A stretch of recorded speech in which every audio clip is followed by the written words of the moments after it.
9 leti se je to je bilo še zelo v povojih, ampak kljub vsemu smo pa v teh letih, mislim, da že blizu številke 30.000 otrok, ki so bili deležni brezplačnega dneva na smučeh.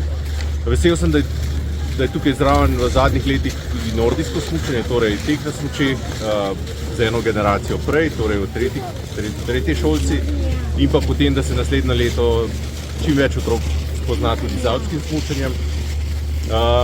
V bistvu mene zelo veseli preživljati čas in opazovati otroke, kakšno veselje jim nudijo prvi zavoji oziroma prve lekcije na smučeh. Seveda v naših časih je bilo to vsekakor nekoliko drugače, kajti res smo lahko smučali za vsakim klancem in konec koncev je bilo to kot del igre, kajti snega je bilo veliko več. Ampak zdaj se moramo pač prilagoditi na te razmere, ki vladajo.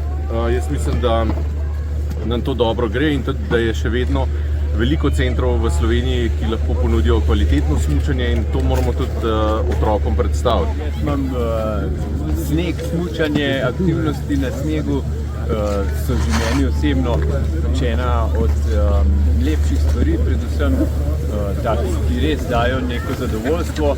Zato si tudi prizadevamo na Zavodu za šport Republike Slovenije Planica, si prizadevamo, da tudi v času zime, ko ni veliko drugih možnosti za gibalne aktivnosti na prostem, da se projekt Šolar na smuči odpira in tukaj res velika zahvala Ministrstvu za vzgojo in izobraževanje, ki finančno namenja finančna sredstva za ta projekt.